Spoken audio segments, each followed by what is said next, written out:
السلام علیکم ناظرین، میں ہوں کامران خان اور آپ دیکھ رہے ہیں شو نیوز۔ آپ کو بتاتے چلیں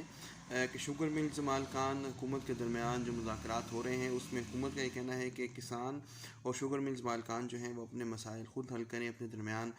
جو تنازعات ہیں وہ خود حل کریں، حکومت اس میں اپنا کردار ادا نہیں کر سکتی۔ بہت ہی خوبصورت جواب دیا ہے گورنمنٹ نے کہ 210 روپے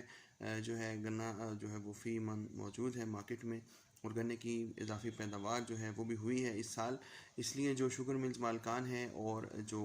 گنے کے کسان ہیں وہ اپنے تمام معاملات خود حل کریں، حکومت اس سے پیچھے ہٹ گئی۔ آپ کو پتہ چلے کہ یہ خبر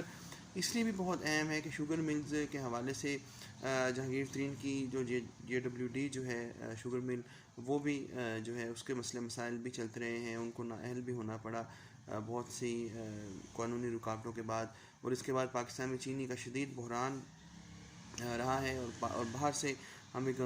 چینی امپورٹ کرنا پڑی ہے گورنمنٹ کے تمام تر دعووں کے باوجود۔ پاکستان کی امپورٹ اسی لیے بڑی درآمد اس لیے بڑی کہ یہاں پہ پلاننگ نہیں کی گئی تھی، اور اب پھر یہ تمام تر چیزیں گنے کے کسان اور جو ہے شوگر ملز کے درمیان چھوڑی جا رہی ہیں۔ یعنی کہ ہمارے پاس جو ریگولیٹری اتھارٹیز ہیں، ہماری جو ایڈمنسٹریٹو اور اتھارٹیٹیو اتھارٹیز ہیں، جو ہماری آرگنائزیشنز ہیں، جو ہمارے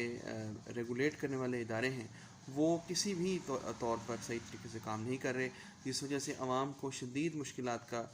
سامنا کرنا پڑتا ہے، لوگوں کو لائنوں میں لگ کر چینی خریدنی پڑتی ہے، اور یہ چیز جو ہے اس سے عام انسان کی عزت نفس کا کیا حال ہوتا ہے، عام پاکستانی کتنی تکلیف میں مبتلا ہوتا ہے کہ اگر اس کو کھانے کی چیز ہی صحیح طرح میسر نہیں آ رہی، اور پھر حکومت اس تمام تر چیز سے اس لیے سائڈ پر ہو جائے کہ یہ اس کے بس کا روگ نہیں ہے، اور وہ کسان اور ملز کے درمیان یہ معاملات چھوڑ دے، تو اس ملک کا کیا بنے گا؟